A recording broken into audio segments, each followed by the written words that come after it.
Welcome back.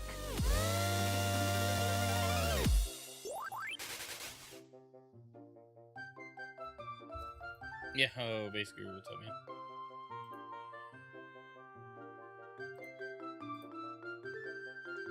Welcome back. Yo, Dan, what's up, man?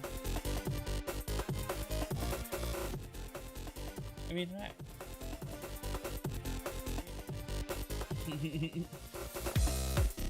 Dan, you've been missing out, bro. Welcome back. Welcome back.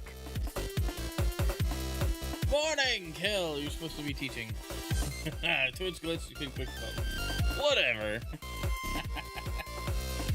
Oh, it's good to see you, man. I'm glad to see you in chat. Very encouraged by your presence.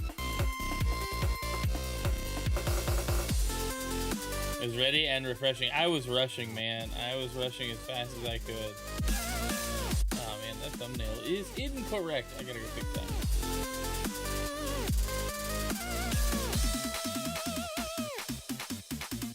Why did it pick the wrong one? Just go right past it.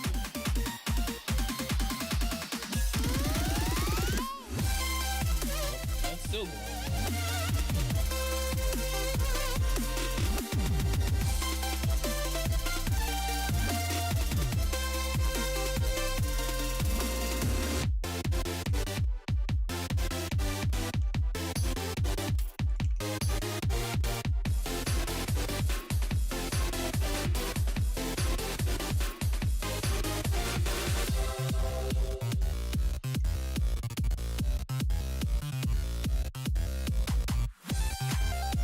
Maybe in the middle of a video where I am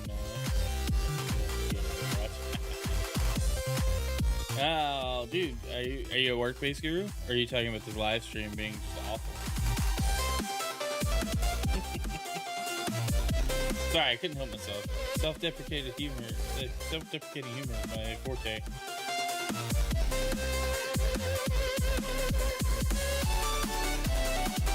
Supposed to be educating children, yet here we are. Ooh.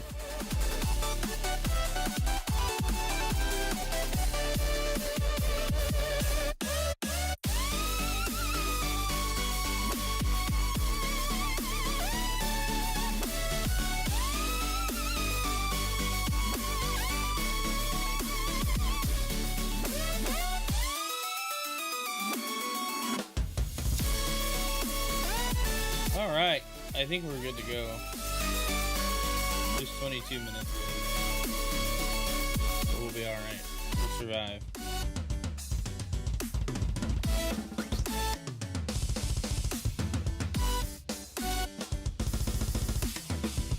As long as this one's working, this is like what bugs me. Is TikTok chat doesn't always stay functional.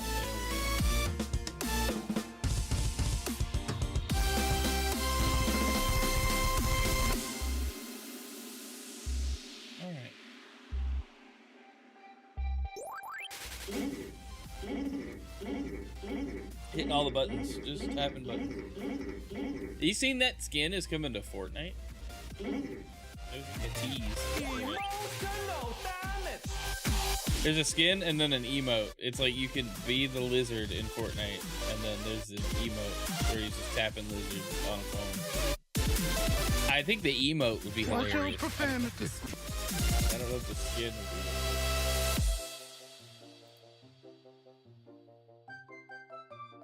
Okay, just verifying.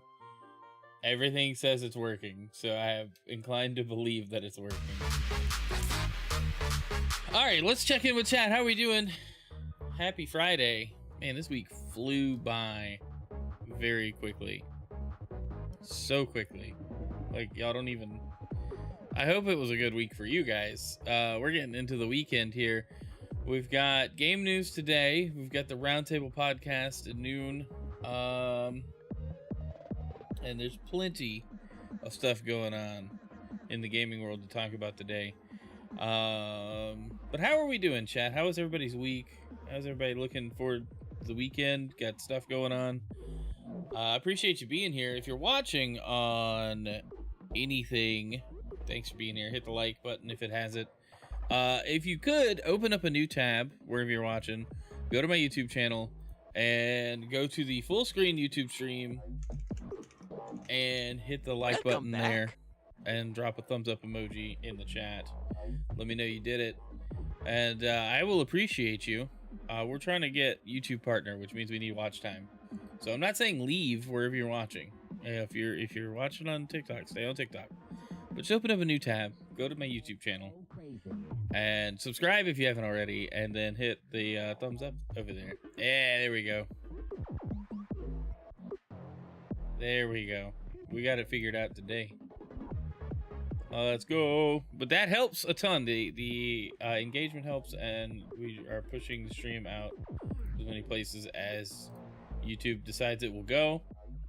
But I appreciate you guys' support and stuff there. But let's move into the game news. We got things to talk about there.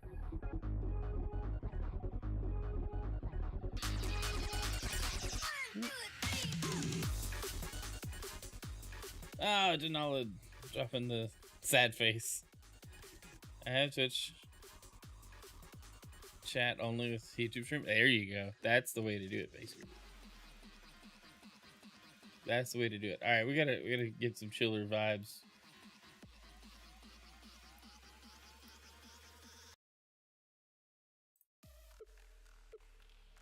All right. No, it's too hype. It's too hype.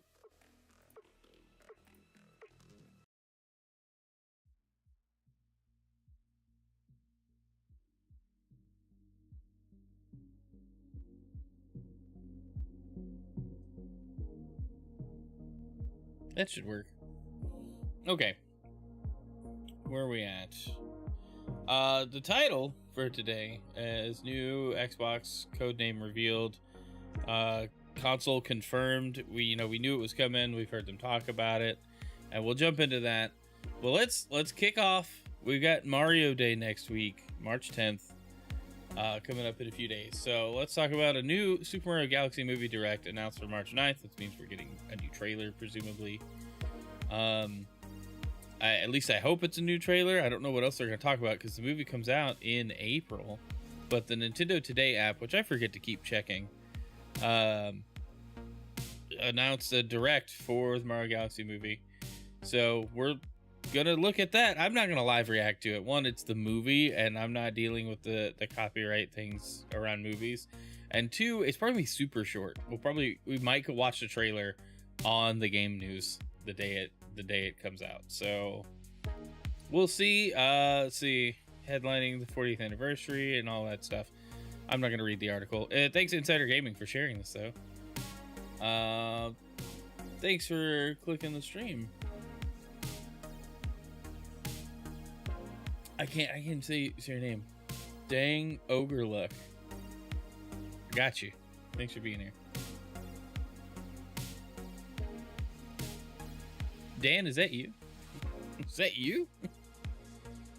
All right. On top of the Mario Day announcements for the movie, we've got some sales coming to Switch and Switch 2, which they usually do. A lot of times Mario games don't go on sale. Nintendo's first party games don't necessarily drop in price ever. So, but you got to get it where you can. Right, and these discounts are coming up, $30 for Mario and Luigi Brothership, Mario vs. Donkey Kong, and Paper Mario 1000 Year Door. That might be one I pick up. Paper Mario might be one I pick up. I don't know yet. $40 for Luigi's Mansion 3, Mario 3D World, plus Bowser's Fury, Mario Odyssey. That's a decent price. Mario Party Jamboree. That's such a good Mario Party. And then $60 for the Switch 2 edition Mario Party Jamboree plus Jamboree TV. So that's actually good because if you buy the game and then buy the Switch 2 upgrade, it's like $80. So, or maybe it's, yeah, so it's a $20 DLC thing. So if you pick up Mario Party Jamboree, the Switch 2 edition, which will work in the Switch 1, but you plan on getting a Switch 2, do it that way. Then it says, separately from the above, a sale has just gone live on the eShop and will be running until March 15th. Similar discounts. Donkey Kong Country Returns HD is $41. Luigi's Mansion 3, $40. I don't know what the multiplayer pack set is, but you know, $46.98. These prices are weird, but they're pretty much the same.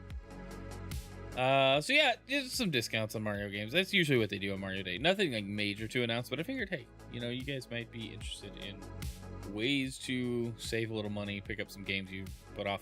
I know I put off picking up Paper Mario and Mario and Luigi Brothership. I don't know if I'll pick up either of them, but Paper Mario's a little tempting now that it's $30 ain't bad for a full game. All right, what we got? I thought this was awesome. National Video Game Museum, which is a great place, by the way. Let's get a zoom in here. In Texas, they have a ton of retro game equipment, documents, hardware, software, exhibits that, I mean, they do a phenomenal job at preserving and displaying and sharing just retro game stuff. But they acquired the mythical Nintendo PlayStation, the Sony MSF1, the oldest known existing Nintendo PlayStation hardware artifact, as the original development system for Sony's planned Super Nintendo CD attachment. It's the only known unit to exist of this type. It's one of the biggest what-ifs of all time, and it's now at the Video Game Museum for you to look at. So this thing is really interesting. Just to think, this is more of like a dev kit than a like retail system, because we've seen pictures of like the Nintendo PlayStation, which I think somebody posted down below, the Super Nintendo PlayStation, or whatever it was planning on being called.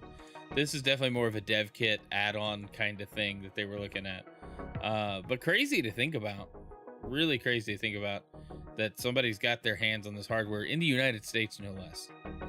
And here's the other, like, I'm not gonna play the video, but you can see the, like, this was the Super Nintendo PlayStation, like, kind of almost retail model, that could have been to the stores. It hit retail, but you know, that partnership fell through. Nintendo backed out. Sony was angry, made their own PlayStation, and look where we are now. It's just saying, like, it's a big deal. But super cool, super cool. Love the Video Game Museum. Okay, thought this was neat. Pragmata being released 1 week earlier.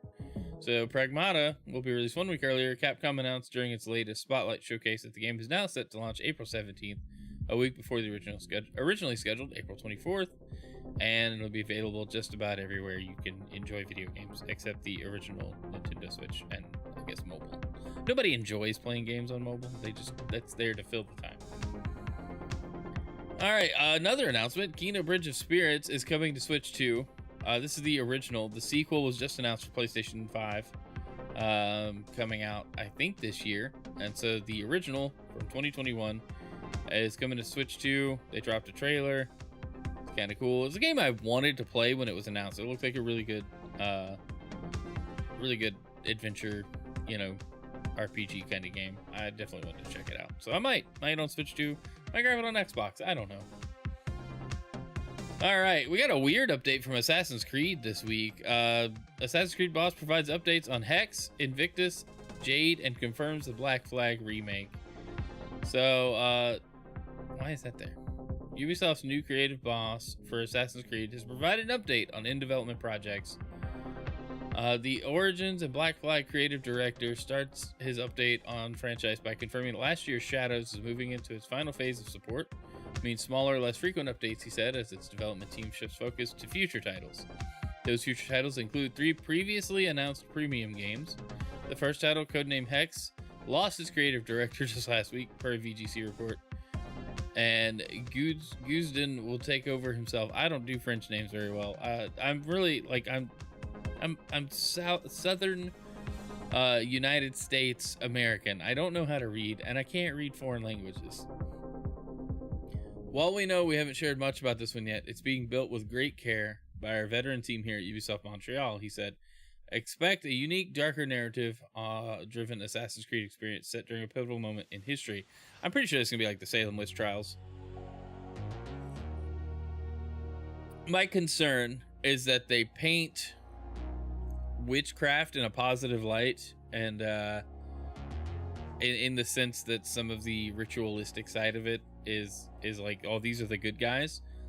Obviously, the Salem witch trials were not okay. I'm not defending that. That's definitely Templar behavior. Well, Assassin's Creed Templar behavior. But that's definitely going to be an interesting story. So you may have seen the recent news. I've recently taken the role of creative director for the project. In addition to my new responsibilities as head of content, we're taking time to deliver on its ambitious vision, which means we'll be quiet for a while longer. We're lifting all the enthusiasm happening on our channels. It just feels like I might have time to catch up on the Assassin's Creed series with this news.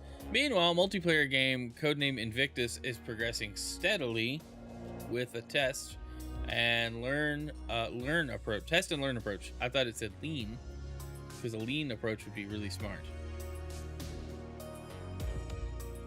According to Guzden, with a Ubisoft Montreal development team led by For Honor veterans. Oh, that's cool. If they're doing a multiplayer game, For Honor would be a good foundation to start on. Understand there's a lot of curiosity around this project. Yes, it's a new approach to multiplayer in the franchise, but it isn't quite what the rumors have suggested. He wrote, likely referencing internet rumors that Invictus will have a stylized cartoon-style art direction. Well, they probably saw what Horizon Hunter's Gathering looked like and went, let's not do that. With player feedback at the heart of our approach, we're exploring ways to bring the community in earlier so we can shape the experience together. The team is incredibly passionate about what they're building, and their work reflects our broader goal of offering a wider variety of experiences within the Assassin's Creed universe.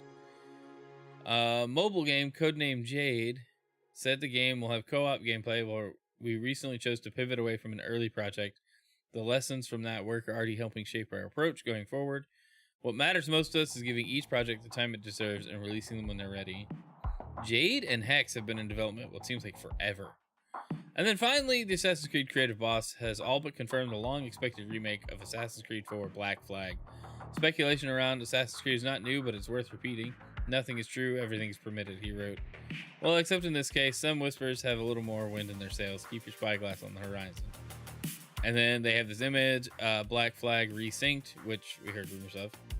And then, for some reason, they dropped a 60 FPS update to Assassin's Creed Unity from 2014 on Xbox and PlayStation 5.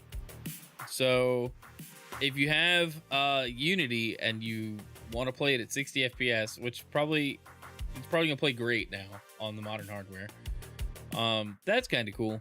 But yeah, quite a bit of Assassin's Creed news. I've kind of fallen out of the series, but maybe I've got time to jump back in to some mainline stories and continue where I left off playing. I don't even know. We used to play them here on the channel, but they got to be less and less okay for what I would call family friendly PG-13 kind of content. Anyway, all right, let's get to our cover story. The next generation of Xbox console, Project Helix.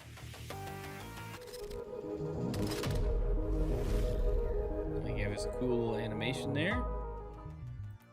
Very important. So let's talk about it. What do we know about Project Helix? Well, not much actually, except that this is let's see if we can find Asha sharing what she said. Yeah, we're not gonna find it that way.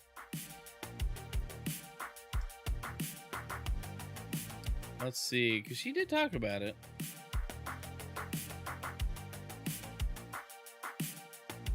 Dang, best way to... I'm going to search over here off stream so that way I don't pull up something stupid by mistake. Because I don't remember her account, and I don't want to... But the CEO of gaming at Xbox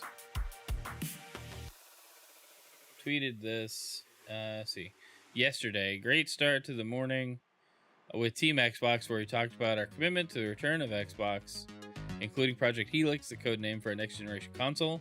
Project Helix will lead in performance and play your Xbox and PC games. Looking forward to chatting about this more with partners and studios at first GDC next week. So, we should learn maybe more. What is scrolling happening here? I won't scroll down. I guess not. I don't know what's happening. It just jumps back up. This page is stupid. Probably because I'm zoomed in. Nope, it's still being dumb. Okay, thanks, Opera GX, for being absolutely stupid. Anyway, we're wrapped up and I'm actually sitting with this. Can't read the tiny message on there anyway. I just saw your message. I just noticed it. But yeah, it's a confirmation that the next Xbox will play PC games. Now, we had this rumored, they've talked about it. We had Xbox Magnus rolling around as the potential code name for it. And then now, you know, they've straight up said, hey, it's called Project Helix, which I get it. You know, they're crisscrossing the DNA here. We're getting the combo system of our dreams, right? I think we have some purported specs somewhere in the lineup here. Here we go. Windows Central. Jez Gordon, as always, has an amazing write-up. English rumors could be Wi-Fi. I don't see any drop things on my end, but that doesn't really mean anything. Okay, let's look at the article. Microsoft's next-gen Xbox console comes into focus as Asha Sharma reaffirms commitment to first-party hardware. So, next-gen console hardware is coming to view and now has a name. Project name, Helix. Project Helix is the name for Xbox's next-gen first-party hardware using AMD's hybrid PC Xbox SoC codenamed Magnus. That's where Magnus came in. Is from the chipset that's going to be part of the system itself. Incoming CEO Asha Sharma revealed the codename just now on X, detailing Microsoft's ongoing commitment to innovation in the gaming hardware space. Former Xbox president Sarah Bond confirmed the new Xbox in partnership with AMD last summer, but Sharma's comments confirms that the new Xbox leadership team will continue with this commitment. And that's kind of the important thing here. You know, she wanted to come in saying we're returning to what made Xbox Xbox. You know, we're going back to the kind of the roots, I guess. And by confirming that the console has a code name and it is coming and it is a console and it'll play PC games, that kind of just reassures a large base of Xbox fans and supporters that, hey, this thing is real and it's going to happen. Don't worry about it, you know? Of course, Helix won't be the name of the next-gen Xbox system itself. Microsoft uses a variety of code names for its projects of all shapes and sizes. Previously, we've had Durango for 360, Scorpio for the Xbox One X, Anaconda for the Series X, and Lockhart for the Series S. We also had Kennen for the Xbox Ally handheld range last year. Officially confirmed details on the Project Helix Xbox remain scant. From our reporting, we'll know it'll essentially be a gaming PC at its core, with the Xbox full screen experience from the Xbox Ally handheld as its front end. Microsoft is working around the clock to make the Xbox full screen experience for PC feel as close to a polished console experience as possible, taking the view that exiting out to Windows should be entirely optional. I think it should be deep down in some menus, and the gaming front end should stay the focus, right? Like, I would not want the next Xbox being a PC for me to accidentally get to Windows and it's like, oh, oops, this is awkward, you know? As such, Xbox Helix will be the most open Xbox ever. You'll soon be able to boot up the Windows desktop, install other PC stores such as Steam, Epic Games, GOG, Riot, Battle.net, much more. In theory, you'll also be able to install Adobe Premiere, Streamlabs, and other content creation tools, and even coding programs, and whatever else Windows 11 has available. Decades of software compatibility awaits. But critically, will people actually want this thing? Xbox hardware has more challenges to endure than ever on this front. So this is kind of the big thing, right? Assuming Xbox doesn't change its strategy, it's hard to say how many units Microsoft can expect to sell of Xbox Helix without exclusive content. Halo, Gears, Forza, and Fable now going to PlayStation. Why, if I'm a new user, would I ever buy an Xbox in a universe where PlayStation has access to the biggest library of content? Asha plans to examine why Xbox has made the decisions it has made regarding things like this, so things could potentially change down the line. Either way, armed with Steam and other PC stores, the Xbox PC Helix would have the biggest combined content library on Earth. It will be the only gaming PC that gives broad access to Xbox console games.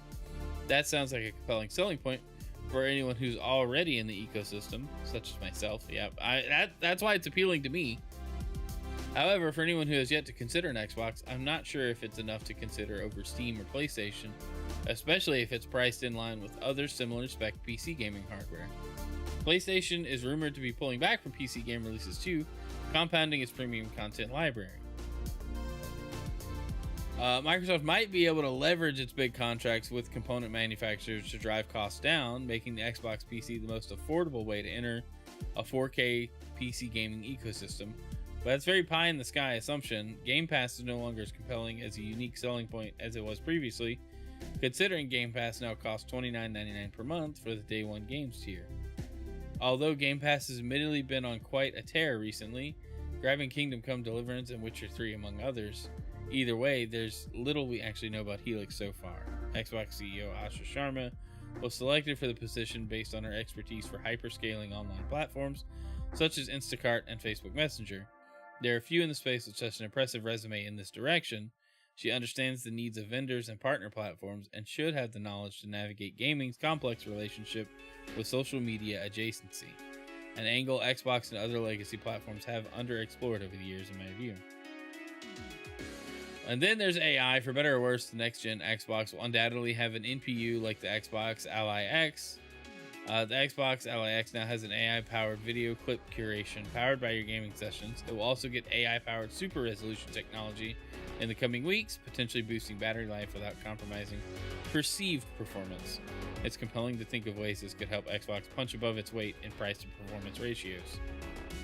Outgoing Xbox CEO Phil Spencer previously said he wants to win on the quality of its hardware, but is that really enough? Whether it's tariffs, evolving user behavior, the self-imposed exclusive content gap, or the generalized negative perception of Xbox, Asha Sharma and Xbox Helix faced the brand's biggest test since it launched 25 years ago.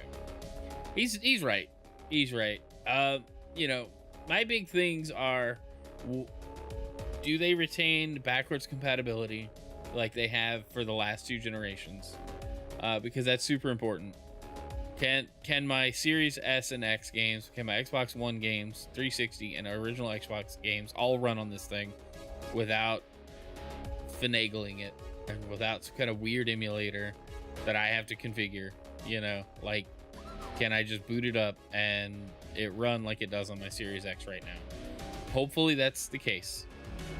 And then in the PC mode, do the games configure themselves to the best possible settings and limit my need to interact with those menus and tweaks and all the other things that usually come with PC gaming? Because I say it time and again, with PC gaming, it's great. It's the best way to play games, just by volume alone, and performance-wise, you can always build a better PC. But most people don't want to take the time to do that. And then once you get to the nitty-gritty, tweaking your PC to run games as best as they can is like a whole hobby in and of itself sometimes. So I don't want to do that. I will play a game at worse settings if that's what the auto settings select, right? And that's not always what people want. If I'm playing sub 4K on a 4K TV and the TV doesn't upscale very well, we're gonna notice, right? We're gonna notice it looks kind of funky. So I'm very curious to see how this is going to handle that side of it. How do we consoleize the PC gaming experience to make it more accessible, and how do we ensure that experience is the best it can be? And I'm sure they're asking these questions and hopefully finding some good answers. But very curious. GDC is coming up in a few weeks, I think, so we'll definitely get some leaked rumor things pretty soon, I imagine. I don't know if they'll if we'll get a full-on reveal from GDC of ideas and menus and dashboards and that kind of thing. But I'm very much looking forward to whatever this ends up being. I been an Xbox supporter for as long as it's been around, and I would keep doing it if they give me a reason to. But if they don't, PlayStation's right there, my PC is right here. No big deal. Very curious to see where it goes though. All right, let's take a check on Marathon. I need to refresh this. Marathon launched yesterday, and they peaked 13 hours ago, all-time peak at 88,337 players, and then 46,179 players right now. Very interesting. I was hoping to see some reviews on like Metacritic or whatever, but I did not see any. But I figured we'd check in and see how they're doing, and I came across this lovely article. Marathon could be coming to PS4 and Xbox One. It's been rated by ESRB, which we all know. However, a small detail seems to have been overlooked. A Marathon PS4 Xbox One port could be in development. Bungie's Marathon finally drops in 2026. You can get ready to extract and shoot to your heart's content. And the question of where you can do this is the big one. PS5, Xbox Series XS, and PC releases already confirmed. ESRB certification tells a different story. Marathon was rated by ESRB ahead of launch, which it usually does. And everything seemed normal. The game was assigned a T for teen rating due to its violence and the nature of the game's content. Nothing shocking so far, but the game's platforms make for interesting reading. Here's the official list of platforms mentioned: PC, PS4, PS5, Xbox One, Xbox Series. Nowhere thus far has Bungie commented or even hinted at a PS4 Xbox One port for Marathon, and given the specs and requirements required to run it, a last-gen version seems like a huge stretch. Right now, the proof is there, so it's either a mistake on the ESRB's part, Bungie has erroneously submitted an application for non-existent versions, or they are really happening. Interesting. I wonder why they would have listed PS4 and Xbox One at all. I would be surprised if the game could run on Xbox One. I can see it running on like a PS4 Pro, at like a, very limited resolution, maybe a lower frame rate. But I don't know. I'm very curious. All right, that's it. That's all I got for game news.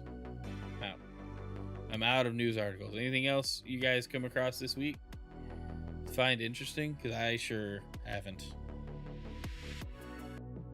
But anyway, new stuff, fun stuff coming with Xbox Project Helix. Like I said, GDC is very soon. We'll learn more about that. I'm interested. You guys, I know consoles aren't really like the thing anymore.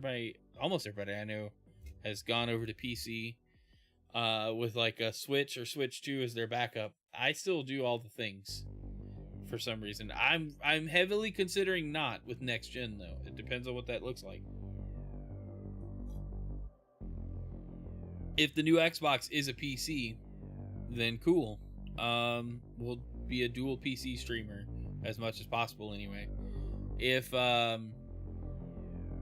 if PlayStation is pulling back from releasing stuff on PC entirely, which we talked about, then sure, I'm not gonna fool with that much either. I'll buy a PlayStation for that, just the exclusives, which is what I usually do anyway. So I'm very curious to see where that goes. Always interested in new consoles. I like new hardware. I mean, we were talking about it. The new Apple announcements from yesterday were pretty cool. Well, this week, Apple announced a bunch of new stuff. I liked looking at this. We'll just pull up this view. Hear this? The MacBook Neo looks cool. I would be very interested in it for like my kid, or just as a low cost, laptop to do like some very basic stuff on. I wouldn't need it personally. The iPhone 17e, like this is a very interesting value proposition for iPhone. For Apple to be doing like this kind of budget line of hardware is new, right? These new MacBook Pros seem real nice. I don't need to upgrade, but I kind of want to. Could definitely dance with that. New iPad Air with an M4 processor. That's a big deal. And then the MacBook Air with the M5. Also a big deal. My iPad, I have an iPad Air. It's got the M2 in it, and I like it. I have no complaints. It does exactly what I needed to do. It's a notebook. It helps me organize my calendar. I do reminders, that sync with my phone. I got the pencil, so like I can do handwritten notes on it, which is my big thing. I wanted something I could read ebooks and handwrite notes, and the iPad Air more than does that. And there's a bunch of other stuff it does. So yeah, all the stuff Apple announced this week was cool. Like I said, the MacBook Neo is really interesting, and I'm curious about the MacBook Pro. I actually haven't looked at the specs on it, so I'm curious. Just give me tech specs. I don't need all the fancy stuff. I would want a 14-inch, probably in the space black, and dang, that starting price is quite high. $21.99 for the 1 terabyte lowest lowest config. But if you want the M5 Max, it's $3,500, $3,600. That's a lot. That's a lot for a laptop. Something I can hook up pedals to, update and download settings. Yeah, you could do that with the Neo. You could get a used MacBook Air and do that very well. But I would probably go with the M5 Pro, the lower spec one with the 1 terabyte SSD. That might be what I upgrade to. But I don't know. My M2 is still going strong. I have no complaints. It doesn't slow down much at all. I've caused it to freeze doing like video editing stuff, and I'm like clicking too fast or being impatient. But that's me doing stuff on the MacBook, and I probably do need to just do a factory reset because being new to the Mac OS space, I have installed stuff on there and dropped some curious configurations in place for some software, and that just caused some issues down the line. Some stuff was like, hey, you gotta go like turn off this setting, go into the bootloader and disable this, and I'm like, I don't really want to have to do that just to make this software work like it's supposed to work. And so I ended up going and undoing those things and uninstalling the software. But uninstalling apps from Mac OS is weird because you just delete the icon and it goes away. I'm like, being a Windows user, it's like, what is this process? This feels incomplete. Turns out it is. You don't get rid of all the left behind files and stuff from the app. You just delete the app itself. But anyway, I think Apple's doing a lot with their hardware that's like worth looking at. I was trying to go down. I want to go down to their refurb. Yeah, okay, look. Their refurb store is really solid. It's how I got my MacBook Pro. I bought it from their refurb store. It was a lot cheaper. It's very good, Let's see. How do we... Oh, yeah, you got it. I thought that was just like a picture. Look at this. You can grab MacBook Air with an M4 chip, 13-inch MacBook Air. Perfectly usable. 760. More powerful than the Neo. Same amount of RAM. At least I'm pretty sure it is. No, double the RAM. 256 gig SSD. So like that's like way better than the Neo. And it'll last just as long. But are you doing stuff that needs it? Hey Brent, good to see you in chat. It's just one of those things. Like, I like looking at the tech, and I like looking at where I might go next. This Opera GX screen is weird. I don't like it. There's too much going on here. I do like the release calendar, but there's stuff here that I don't even know. What is all this? How far out does it go? Known releases. GTA 6 right there. Interesting. All right. Well, that's all I got, guys. That's all. I'm just goofing off here. Just kind of waiting until the top of the hour. I appreciate y'all hanging out, dropping likes on the YouTube streams, hitting the like button on TikTok. Like, that's all very helpful. Super awesome. I wish I could see. Hey, we hit 5 likes on the YouTube stream today. It's been the goal, seeing 5 likes. So I appreciate that. You guys are awesome. You guys are awesome. Thanks so much for the support. Let's find somebody to raid, and then we'll call it a morning.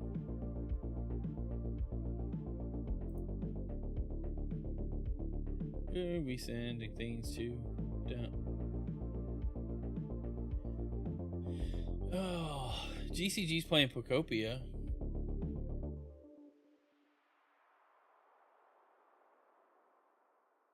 Sword is playing Mario Maker 2, doing open levels.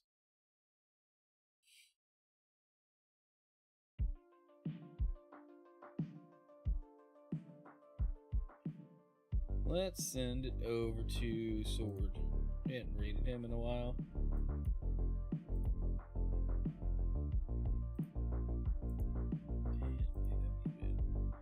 Alright, y'all have a great day. I love you. I'll be live on the GamerGrind. Looking forward to that. And I will see you guys maybe Sunday night. If not then, Monday morning for more game news. Love you. Have a great weekend. See ya.